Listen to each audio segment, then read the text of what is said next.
Boa noite, meus queridos irmãos da Igreja Batista da Fé e também da IBF Leste. Com alegria que eu estou aqui por mais essa terça-feira, a fim de servir os irmãos, trazendo um cântico e também uma porção das Sagradas Escrituras. Então, como de costume, eu vou estar orando. Esteja nesse momento aí aplicando o seu coração a estar de fato adorando ao Senhor, concentrado naquilo que nós estamos aqui juntos fazendo, embora cada um no seu lar, e para que o Senhor receba a glória devida ao seu nome. Então vamos orar. Senhor, nós te agradecemos, ó Pai, porque por mais uma semana o Senhor tem nos sustentado. Apesar, Senhor, dos cansaços, Senhor, das dificuldades e também das muitas tristezas que possam vir a ocorrer na nossa vida, Senhor, por conta dos nossos próprios pecados, por conta, Senhor, da dificuldade que há no mundo desde que houve a queda, Pai. Mas nós te agradecemos, ó Pai, porque o Senhor nos redimiu e tem preservado, ó Pai, a tua criação e os teus santos de maneira especial. Nós te agradecemos, ó Pai, porque nós podemos contar com o teu amor, com o teu cuidado, nós podemos contar, ó Pai, com a tua graça e com a tua misericórdia. E que nós possamos responder a isso, ó Pai, louvando e bendizendo o teu santo nome, Senhor, com salmos, hinos e cânticos espirituais, mas também, Senhor, sendo coerentes na maneira como nós vivemos, buscando viver uma vida que agrade ao Senhor, Pai. Essa é a nossa oração, em nome de Jesus. Amém.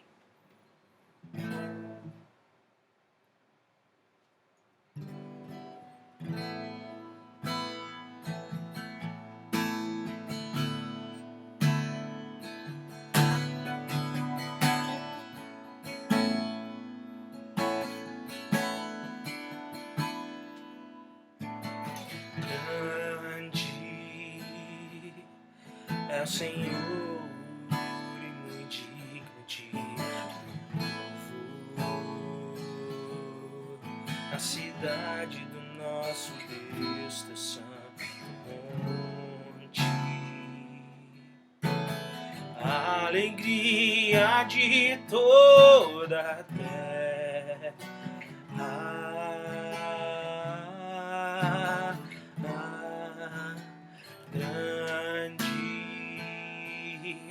É o Senhor em quem nós temos a vitória,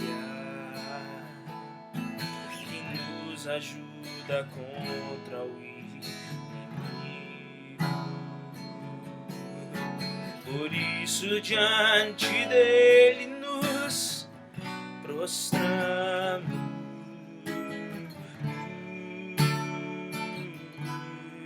queremos o teu nome engrandecer e agradecer-te por tua obra em nossas vidas. Confiamos em teu infinito amor, pois só tu és o Deus eterno sobre toda a terra e céus.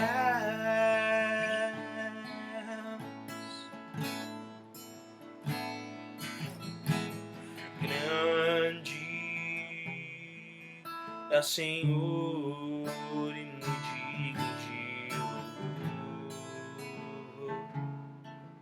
Na cidade do nosso Deus, teu santo monte. A alegria de toda a terra.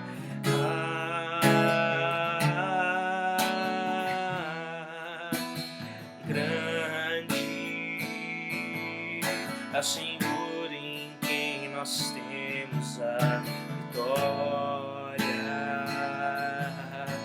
que nos ajuda contra o inimigo. Por isso diante dele nos prostramos,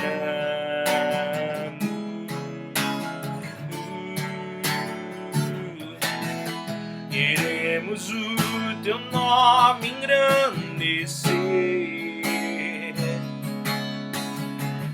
e agradecer-te por tua obra em nossas vidas. Confiamos em teu infinito amor, pois só tu és o Deus eterno sobre toda a terra e céu.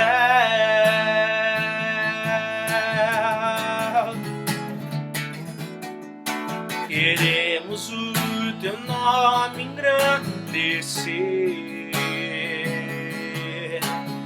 e agradecer-te por tua obra em nossas vidas. Confiamos em teu infinito amor,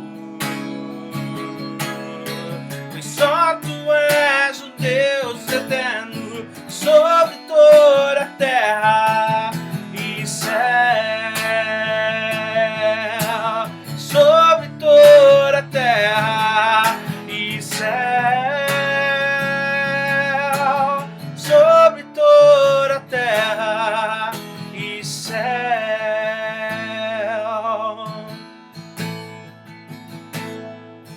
A honra, a glória, a força e o poder ao Rei Jesus e o louvor ao Rei Jesus.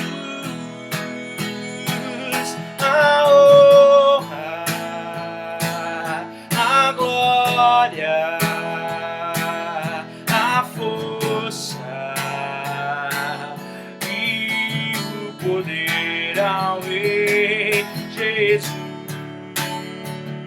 e o louvor ao Rei Jesus. A honra, a glória, a força e o poder ao Rei Jesus e o louvor ao Rei Jesus, Jesus.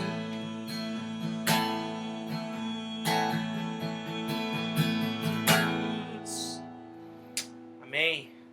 A ti, Senhor, toda a honra e toda a glória, Pai. O Senhor é supremo, Pai.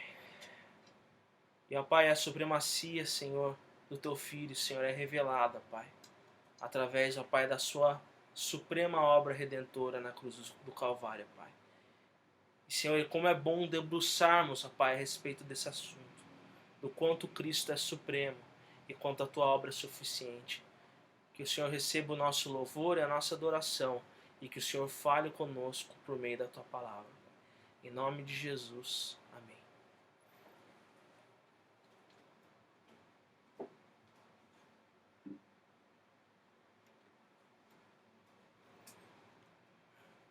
Meus irmãos, vamos abrir as nossas Bíblias no livro de Colossenses, capítulo 3. Vamos seguir na nossa exposição de Colossenses.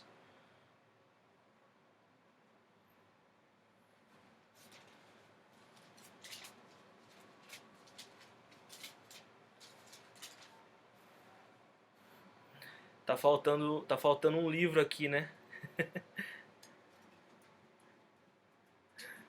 Tava usando, licença, gente. Pronto, agora já tá tudo ok. Colossenses, capítulo 3, versículo 15 a 17. Antes de nos aproximarmos do texto, vamos fazer, vamos nos inteirar novamente. Nós já estamos no nosso 14º sermão.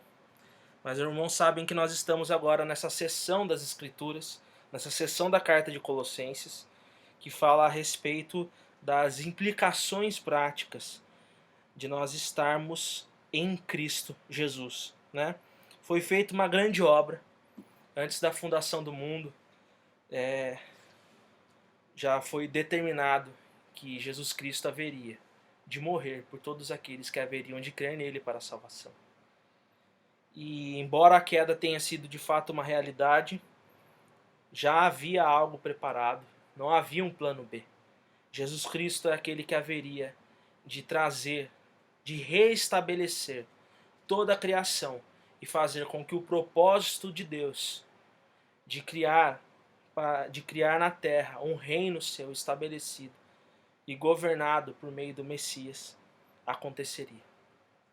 A queda, a presença do pecado, não pôde de forma alguma frustrar os planos do Senhor. E a sua obra redentora, de fato, aconteceu de uma maneira eficaz. E nós estamos desfrutando já daquilo que ainda há de ser completado. Esse é o tema de Colossenses, que Cristo, ele é supremo, ele é o Criador, ele é o restaurador de todas as coisas, ele é o Redentor de toda a criação e de toda a humanidade, e ele é aquele que realmente faz com que tudo seja colocado no seu devido lugar e que toda a criação passe então a exaltar o nome do Senhor e a tê-lo como supremo sobre todas as coisas. E essa compreensão da supremacia de Cristo possui implicações. E essas implicações significam que nós devemos viver uma vida completamente dedicada a Jesus. E esse é o cerne dessa segunda sessão de Colossenses, que começa no capítulo 3 e vai até o final da carta, sobre como não deve ser a vida daquele que está em Cristo, daquele que foi alcançado por essa obra redentora, e como deve ser a vida daquele que está em Cristo. Então, meus irmãos, nós trabalhamos a respeito da mudança que deve ocorrer na mente daquele que está em Cristo, daquele que vive a nova realidade em Cristo Jesus, que ele deve pensar nas coisas que são do alto e não da terra. E essas coisas da terra são os maus hábitos, né? São os pecados de si, as coisas terrenas, as quais o apóstolo Paulo diz para que nós viéssemos a abandonar, que é a prostituição, a impureza, a paixão, o desejo maligno, a avareza, a idolatria. Tudo isso deve ser abandonado, dando lugar então às virtudes de Jesus. São as virtudes de Jesus que devem ser cultivadas na vida de todo aquele que foi alvo da obra redentora de Jesus Cristo, né? Então, nós aprendemos também no sermão anterior de que todo aquele que está em Cristo possui tudo aquilo que ele precisa para cultivar as virtudes de Jesus, para que nós possamos ser uma comunidade que de fato demonstra a supremacia de Cristo. Essa supremacia de Cristo, algo que aconteceu no plano espiritual, ela será demonstrada, né? Cristo há de ser revelado como Rei soberano sobre todas as coisas. Mas isso está no plano futuro. Por enquanto, já neste momento, essa supremacia de Cristo, esse poder que ele possui, ele é revelado através da comunidade dos seus santos. Ele é revelado através de pessoas que vivem de uma maneira dedicada e de pessoas que não seguem o curso deste mundo, mas de pessoas que de fato vivem dedicadamente a Jesus Cristo e buscam viver de uma maneira que o agrade. Pessoas que não seguiram o curso natural da queda, a partir da queda, mas pessoas que de fato seguem no caminho de Deus porque foram alcançados, né, por sua obra. Então, meus irmãos, o tema dessa noite é o seguinte: a supremacia de Cristo e a paz entre os santos. Essa obra de Jesus Cristo, ela trouxe reconciliação, né? Ela trouxe paz. E essa paz nós ainda não conseguimos ver entre as nações. Essa paz nós ainda não conseguimos ver na sociedade. Nós às vezes temos alguns tipos de momento, né? Nós temos alguns momentos de paz, alguns momentos de suposta paz. Mas a paz mesmo em si, ela ainda não pode ser vista na criação como um todo. todavia ela pode ser vista entre os santos. Quando eu falo santos, eu falo todo aquele que foi lavado e remido pelo sangue do Cordeiro. Então o tema dessa noite é a supremacia de Cristo e a paz entre os santos. Então, meus irmãos, nessa sessão, né, desde o capítulo 5, desde o versículo 5 até o versículo 17, ele vai tratar a respeito das pecados que nós devemos abandonar, das virtudes que nós devemos cultivar, e que tudo isso acontece no contexto da comunidade. Ele não está falando aqui de performances individuais. Ele está falando aqui de pessoas que se ajudam mutuamente a serem mais parecidas com Jesus Cristo, abandonarem a vida de pecado, abandonarem a vida de paganismo que elas viviam e viver de fato uma vida dedicada a Jesus Cristo, tanto na sua esfera particular quanto nessa esfera coletiva, né, como igreja, como comunidade e também em todos os seus outros relacionamentos dentro da sociedade. Então, a proposição, né, a ideia central desse sermão, meus irmãos, é que uma igreja que cultiva as virtudes de Jesus expressa a paz alcançada por ele na cruz, se automotivando na palavra de Cristo e honrando o seu nome tanto no cantar quanto no viver. Há esses três aspectos nesse sermão. Eu falarei a respeito de uma paz que vem da cruz. Falarei a respeito desse encorajamento mútuo, dessa motivação mútua que deve acontecer sempre por meio da palavra de Jesus Cristo.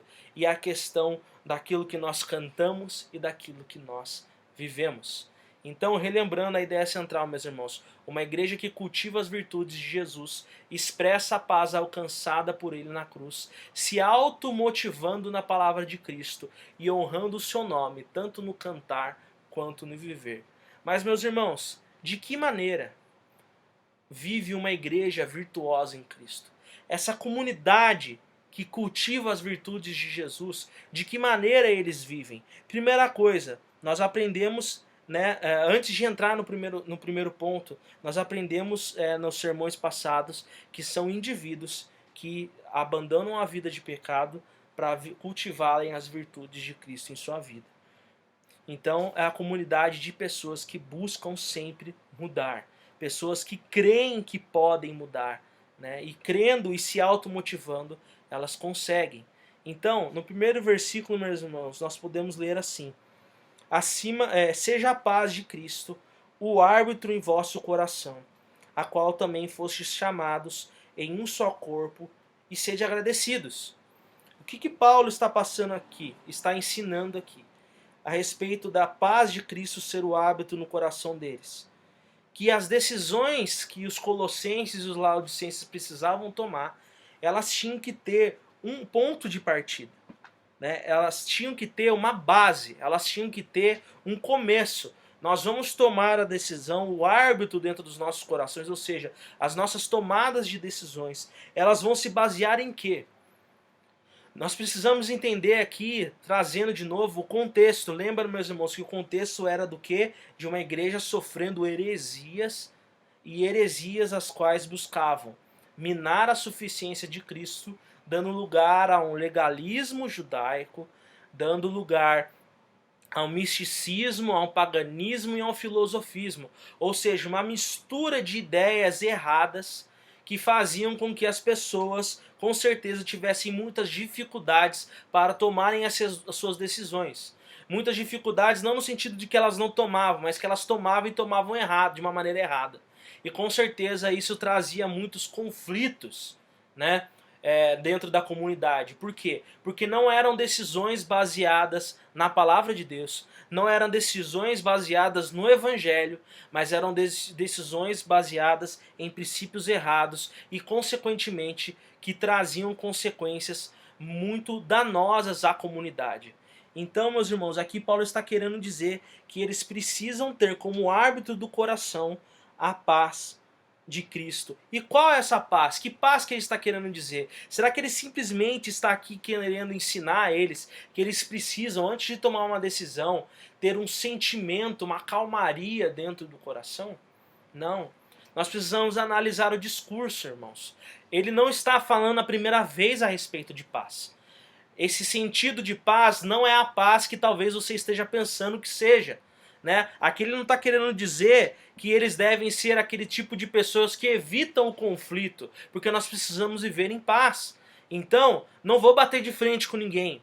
É aquela paz que na verdade é mais um pacifismo, né? Ou seja, é evitar conflitos e tentar aquilo que a gente chama de passar pano, né, para todas as situações. Por quê? Por que que eu vou brigar por causa disso? Por que que eu vou insistir que o meu irmão tome tal decisão e não outra? Afinal de contas, nós precisamos viver em paz. Será que é essa paz, esse tipo de passagem de pano nas coisas erradas, né, ou apenas um sentimento, né, dentro do coração de liberdade, de falta de alguma coerção sobre mim? Não é essa paz que ele está querendo dizer. Vamos analisar o contexto, vamos analisar o discurso. E o primeiro assunto a respeito de paz, nós vemos, irmãos, no capítulo 1, versículo 20 a 22. Vamos voltar lá. No capítulo 1, versículo 20 a 22, nós vemos que: e que havendo feito a paz pelo sangue da sua cruz, por meio dele reconciliasse consigo mesmo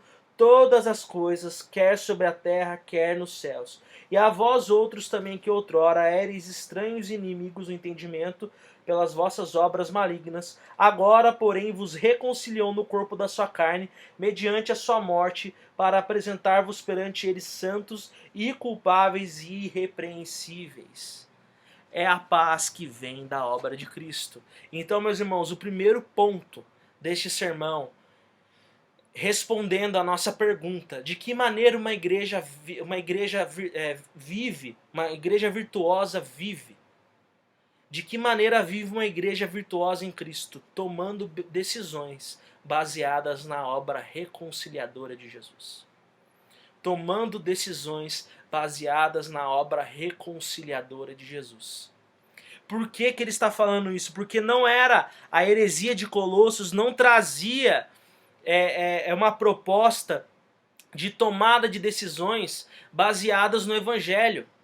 Talvez ela trouxesse propostas de tomadas de decisões baseadas na busca pela paz entre alguma divindade, porque existiam elementos pagãos nesse filosofismo aqui de Colossos, né?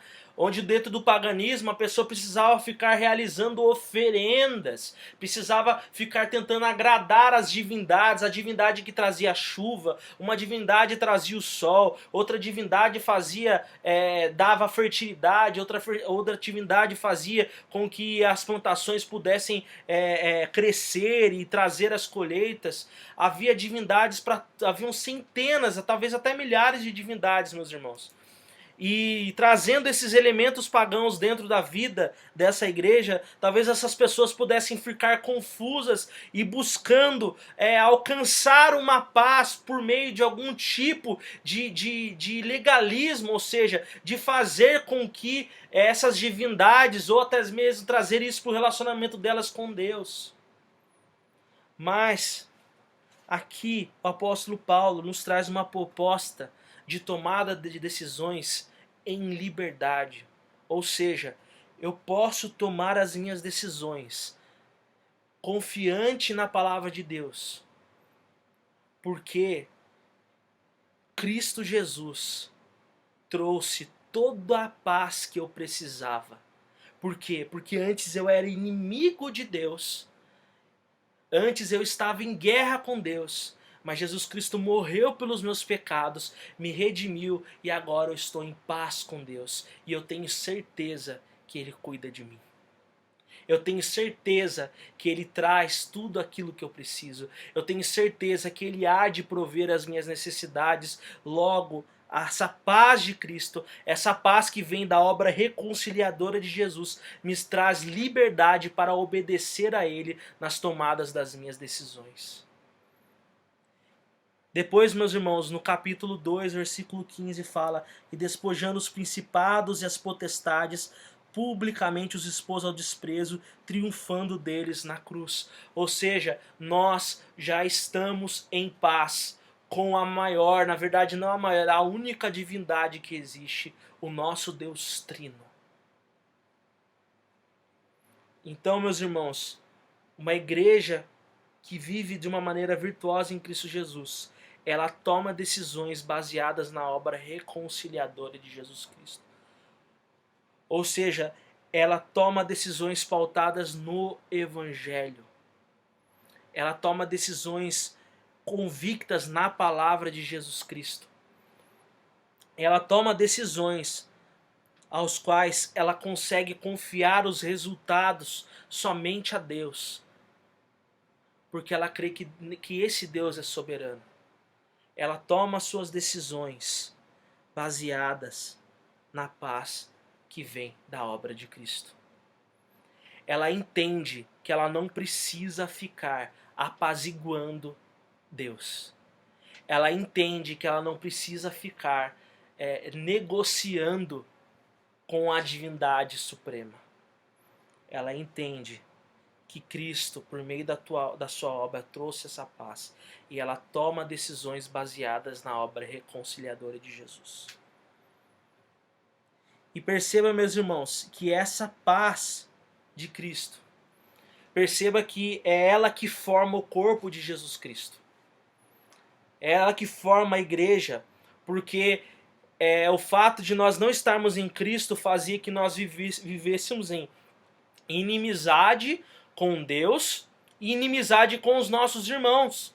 E aqui no caso, como era uma igreja composta tanto de judeus quanto de gentios, havia uma barreira cultural, né? uma barreira étnica, barreiras até mesmo linguísticas, e que foram quebradas por meio da obra de Jesus Cristo. A obra de Jesus Cristo traz paz entre nós e o Senhor, e traz paz entre nós como irmãos.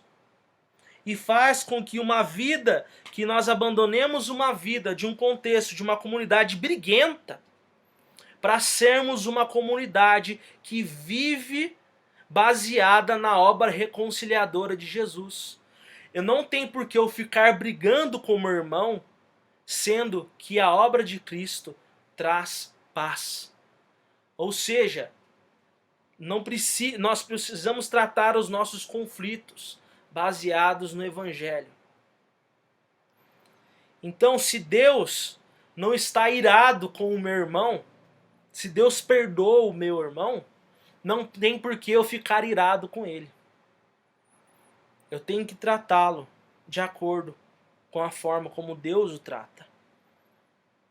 E isso faz com que seja uma comunidade unida, uma comunidade onde essa paz do Evangelho reina dentro dos nossos corações e faz com que sejamos uma comunidade de pessoas agradecidas. Então, meus irmãos, de que maneira vive uma igreja virtuosa em Cristo? Tomando decisões baseadas na obra reconciliadora de Jesus. E segundo ponto, meus irmãos, versículo 16. Habite ricamente em vós a palavra de Cristo.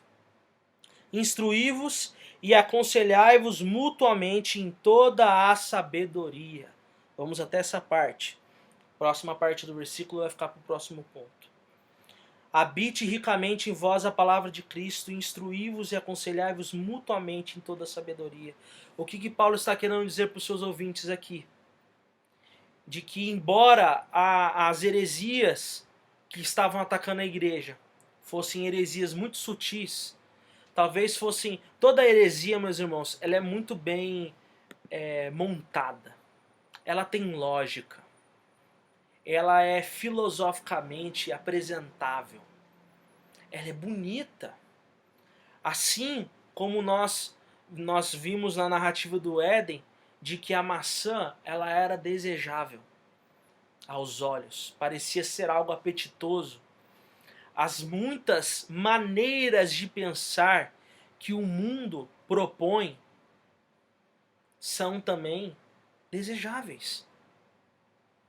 Os muitos discursos, as muitas narrativas, quer filosóficas, quer políticas, ideológicas, psicológicas, as propostas de cosmovisão, ou seja, as muitas propostas da maneira como nós devemos enxergar o mundo e a maneira como nós devemos desejar que o mundo seja, elas são cintilantes. Elas cativam o coração daquele que não tem a Jesus Cristo como Senhor e Salvador. E com certeza essas muitas ideias erradas estavam começando a habitar no contexto de Colossenses. Esses papos furados estavam começando a permear de alguma forma as conversas e até mesmo os conselhos entre os irmãos ali. Mas Paulo deixa bem claro para eles que o que deveria habitar entre eles, e não somente habitar, meus irmãos, mas habitar de uma maneira abundante. Ele fala: habite ricamente em vós a palavra de Cristo, e instruí-vos e aconselhai-vos mutuamente em toda a sabedoria.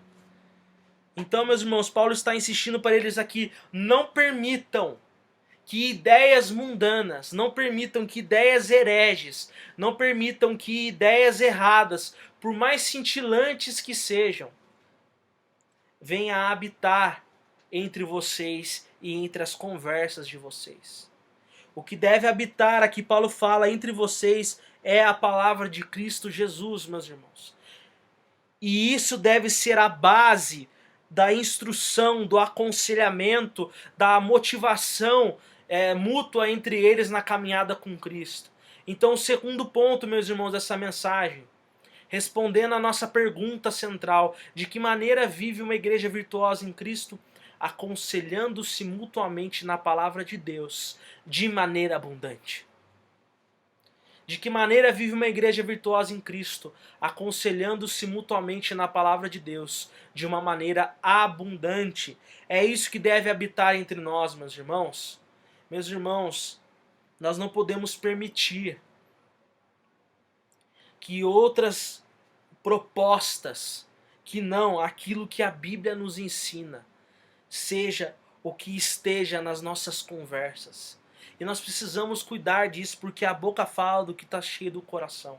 O que você mais conversa? O que você mais fala? Quando você conversa com as pessoas, como você as instrui? Como você dá a sua opinião? De que maneira você articula as suas opiniões? É de uma maneira que seja evidente a palavra de Cristo? Ou as muitas formas que o mundo propõe de mundo?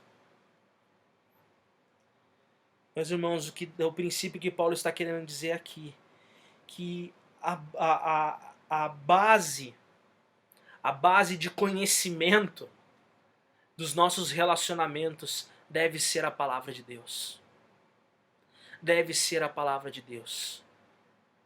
Eu sei que isso pode soar um pouco fundamentalista, uma coisa um pouco retrógrada, como se nós não pudéssemos dialogar, com as muitas propostas ideológicas. Meus irmãos, o que deve estar na nossa mente e no nosso coração é a palavra de Cristo. É a Cristo que nós devemos ouvir. É a Cristo que nós devemos obedecer. E é baseado na palavra de Deus que nós devemos nos encorajar mutuamente. Ou seja, se você ver um irmão indo por um caminho errado, e você for conversar com ele, você precisa ouvi-lo, né? Você precisa compreender o porquê dele estar fazendo tudo aquilo lá. Mas você não pode, em nome de alguma coisa politicamente correta, você não pode, em nome de alguma ideia que não seja a palavra de Deus, coadunar, ou seja, concordar e de certa forma até mesmo motivá-lo a seguir naquele caminho errado. Você precisa encorajá-lo, você precisa aconselhá-lo, você precisa dizer para ele assim: meu irmão, você está vivendo fora da palavra de Deus. Essa não é uma decisão bíblica. E você precisa tomar uma decisão bíblica. Meus irmãos, parece muito óbvio o que eu estou falando. Parece que eu estou chovendo no molhado. Mas a verdade é que na maioria das vezes, no nosso contexto de igreja local, ninguém é aquele negócio: vai cuidar da sua vida. Infelizmente, meus irmãos, desculpa essa forma um pouco agressiva que talvez eu tenha sido. Mas no final das contas, o que fica no ar é assim: cuide da sua vida. Não mexe na minha vida. As pessoas vivem de maneira errada e elas não suportam ser repreendidas. Não há nenhum tipo de confronto, conforme Mateus 18 nos ensina.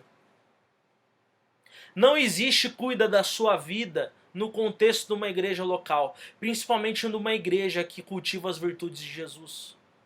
Todos nós cuidamos um da vida do outro, mas não cuidar da vida do outro no sentido de fofoca, de ficar comentando o que o outro está fazendo, não, no sentido de que eu me preocupo com o seu caminho. Eu não quero ver o meu irmão se perdendo. Eu não quero ver a minha irmã tomando decisões erradas. Eu não quero ver aquela família indo pro buraco. Então, quando eu percebo algo, eu vou de encontro, eu pergunto o que está acontecendo.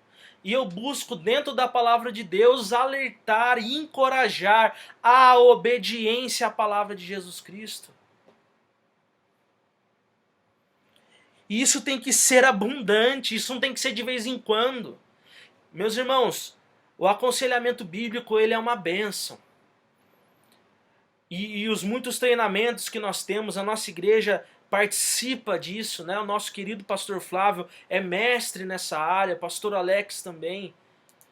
Mas o aconselhamento bíblico, esse aconselhamento bíblico no sentido formal, né? Especialista, de a pessoa ir lá e atender e tudo mais, isso é uma bênção, eu concordo, eu estudo sobre isso. Mas não é só o conselheiro dessa maneira mais formal que deve realizar o aconselhamento. O aconselhamento é algo que tem que estar na veia da igreja, tem que estar correndo no sangue da igreja. A igreja precisa um aconselhar o outro. Em todo momento nós devemos nos preocupar com o que o outro está fazendo, com o que o outro está vivendo. As muitas demandas de aconselhamento bíblico de gabinete poderiam diminuir se nós nos preocupássemos mais uns com os outros e buscássemos alertar uns aos outros quando estiver indo no caminho errado. Aqui, Paulo está encorajando que nós possamos viver de uma maneira constante esse cuidado mútuo, a mutualidade, de sempre buscarmos estar instruindo ao outro de acordo com a palavra de Cristo. De que maneira uma igreja virtuosa vive? Aconselhando-se mutuamente na palavra de Deus de maneira abundante. E esses conselhos, meus irmãos, precisam ser pautados na palavra de Cristo. Sabe aquela jovenzinha que está ali confusa, porque ela precisa tomar decisões. E há toda aquela pressão do mundo para que ela viva e atenda às pautas feministas. De que maneira você, senhora, de que maneira você, minha irmã casada e muitas vezes com filhos, a Bíblia fala que as mais velhas devem instruir as mais novas. De que maneira você instrui uma jovem garota da nossa igreja que está confusa em relação às prioridades da sua vida? De que maneira você vai incentivá-la a viver a feminilidade bíblica ou você vai incentivá-la a viver a feminilidade do mundo, o feminismo? E isso também serve para nós, homens. Os meninos ficam ali também oriçados, né? Querendo namorar e querendo escolher uma faculdade, escolher um trabalho e fazer. Aí ele começa a se preocupar e querer ganhar dinheiro. E qual que é o maior papo nesse assunto de profissão? É o materialismo. Eu vou fazer aquilo que dá dinheiro. O que dá mais dinheiro? E o jovem geralmente, mesmo dentro das nossas igrejas, ele não se preocupa em escolher uma profissão que vá fazer com que ele consiga glorificar a Deus. Ele escolhe uma profissão que vai conseguir lhe dar mais dinheiro. Nem que isso tenha que custar a espiritualidade dele. Em nenhum momento aqui eu estou falando que nós não devemos nos preocupar com renda, com dinheiro, ou de ter bons rendimentos. Não é isso. Mas esse não pode ser o motivo pelo qual uma profissão é escolhida. uma carreira é escolhida, um tipo de vida é escolhida, porque uma profissão faz parte do seu estilo de vida. E os homens mais velhos da igreja vão instruir os mais novos a glorificarem a Deus através das profissões que escolherem, ou vão instruir a eles a serem materialistas e capitalizarem e viver uma vida completamente materialista. Vai habitar entre nós materialismo, machismo, feminismo, ou vai habitar entre nós a palavra de Cristo? Os nossos conselhos serão mundanos, os nossos conselhos serão pautados em heresias, ou nós iremos nos encorajar de acordo com a sabedoria da palavra de Deus? De que maneira vive uma igreja virtuosa em Cristo? Aconselhando-se mutuamente na palavra de Deus de maneira abundante. E o versículo não terminou, né, meus irmãos? Aí ele começa louvando a Deus com salmos e hinos e cânticos espirituais, com gratidão em vosso coração. E tudo que fizerdes, seja em palavra, seja em ação, fazei-o em nome do Senhor Jesus, dando por ele graças a Deus Pai. Ou seja, aqui Paulo faz uma observação final. E aqui ele usa esses termos, salmos, hinos e cânticos espirituais. Meus irmãos, o que tem de propostas para tentar descobrir o que ele está querendo dizer aqui, ele está falando de música mesmo. E são termos intercambiáveis, que podem se dirigir tanto ao livro de Salmos, os hinos que nós encontramos, as muitas músicas que nós encontramos no livro de Salmos. Na verdade é um livro especificamente musical, né? Só há músicas, ele é o saltério judaico. Mas também outros tipos de música que eram utilizadas no culto, né? Músicas pautadas realmente no Evangelho e na palavra de Deus. E são termos intercambiáveis, não há um significado específico em cada um. Aqui ele está falando que a música é algo que deve permear o contexto da igreja local. Porque se nós vivemos, se a paz de Cristo é o árbitro dos nossos corações, e se o que habita ricamente entre nós é a palavra de Jesus, e nós somos agradecidos por isso, seguindo a sequência da argumentação, lógico que nós iremos louvar ao Senhor. A música é importantíssima dentro do contexto da igreja local. Não consigo encontrar uma teologia do culto adequada se ela não propor que tenha música. É interessante que haja música nas nossas reuniões, estejam as formais ou informais. É importante que haja música na sua vida devocional. É importante que você cante ao Senhor. Por quê? Porque Ele é digno. Mas, meus irmãos, eu não acredito que aqui ele está fazendo simplesmente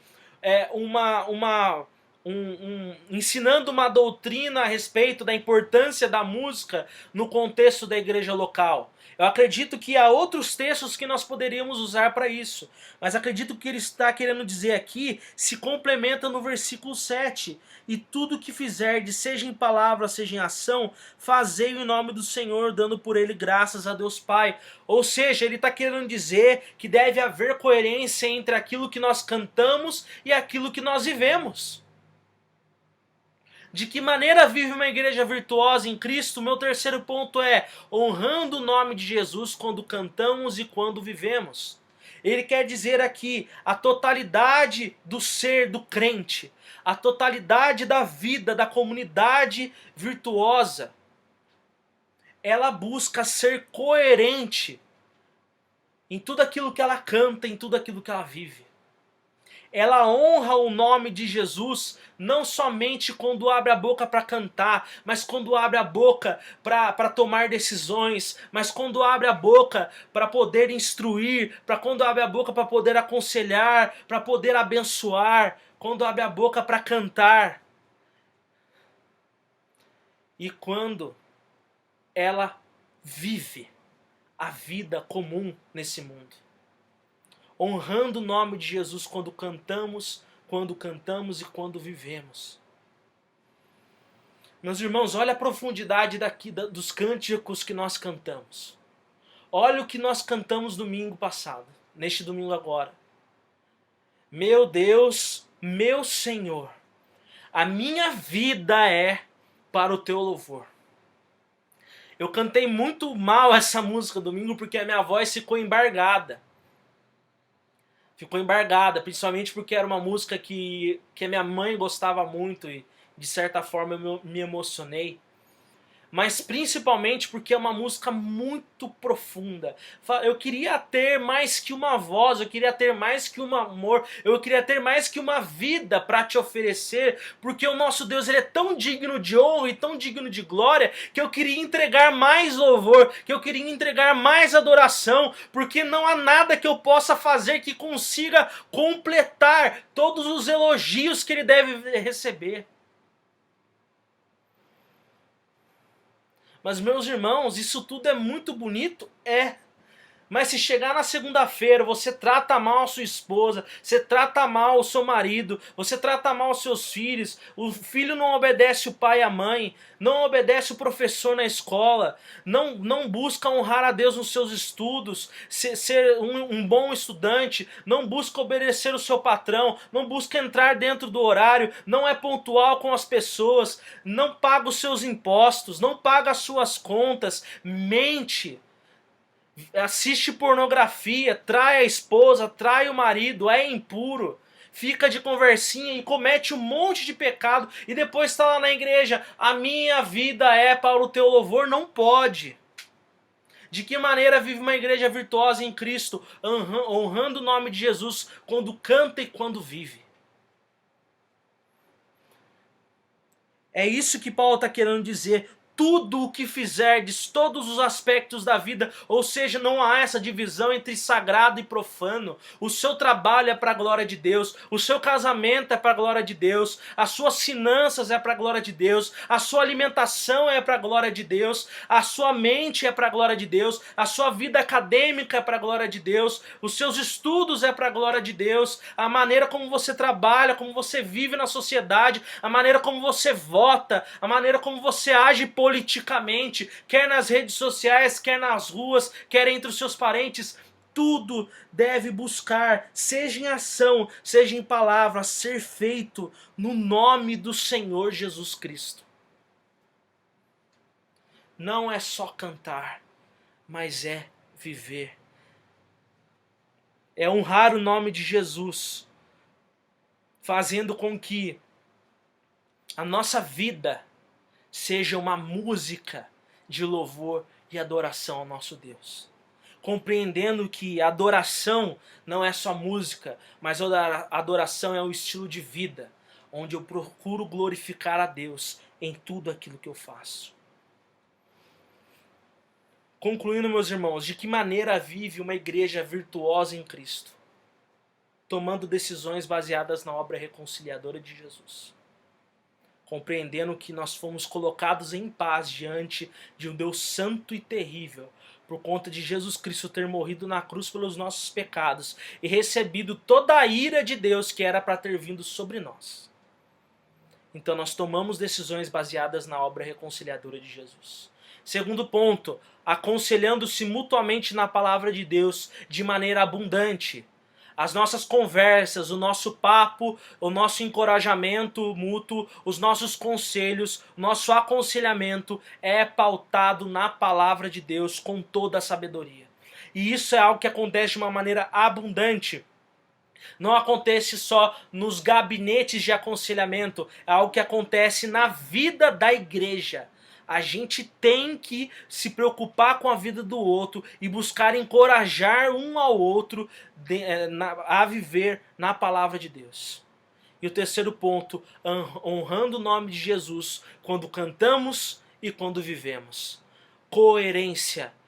Aquele que está em Cristo precisa viver coerência. A nossa nova realidade em Cristo Jesus significa que nós morremos para o mundo, nós morremos para o paganismo do mundo, para as filosofias do mundo, para a religiosidade mundana, e nós somos ressuscitados juntamente com Cristo para vivermos em novidade de vida, E essa novidade de vida é expressa através de um viver, tanto individual quanto em comunidade, que expressa a supremacia de Cristo e a suficiência da sua obra. Uma comunidade virtuosa, meus irmãos, busca uma vida coerente com aquilo que Cristo fez na cruz. Nós temos que viver de acordo com aquilo que Jesus Cristo fez por nós. E Ele morreu por nós para que nós vivêssemos em paz com Deus e em paz com os nossos irmãos. Então não faz sentido haver guerra em meio a um povo que foi gerado por meio de uma obra reconciliadora. Nós fomos gerados por meio de uma obra que traz paz. Logo, nós não podemos viver em guerra. Nós precisamos vigiar para que não haja desconexão, para que não haja incoerência entre aquilo que professamos e cantamos com aquilo que dizemos uns para os outros e da maneira como nós vivemos.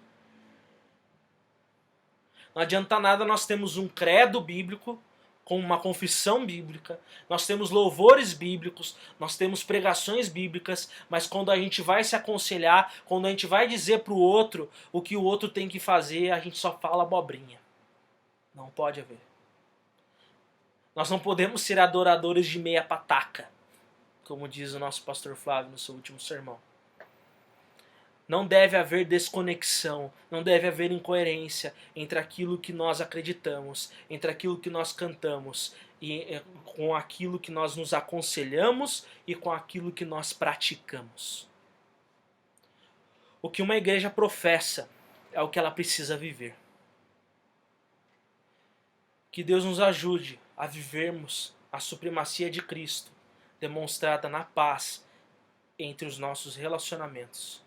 E relembrando a ideia central desse sermão, uma igreja que cultiva as virtudes de Jesus, expressa a paz alcançada por Ele na cruz, se automotivando na palavra de Cristo e honrando o seu nome tanto no cantar quanto no viver. Eu vou falar mais uma vez. Uma igreja que cultiva as virtudes de Jesus, expressa a paz alcançada por Ele na cruz, se automotivando na palavra de Cristo e honrando o seu nome tanto no cantar quanto no viver. Que Deus nos ajude a vivermos essa coerência que Ele pede, porque foi para isso que nós fomos salvos, para cultivarmos as virtudes de Jesus e vivermos essas virtudes. E essas virtudes são demonstradas na maneira como nós nos relacionamos uns com os outros e nas nossas práticas de vida. Que Deus abençoe a sua vida. Vamos orar? Senhor, muito obrigado por ter nos salvado. E muito obrigado, ó Pai, porque a Tua palavra fala aos nossos corações. E não nos deixa, Senhor, à mercê do nosso próprio entendimento. Não nos deixa à mercê das muitas heresias. Não nos deixa à mercê das muitas filosofias. Não nos deixa à mercê, Senhor, das todas maneiras de pensar que o mundo propõe.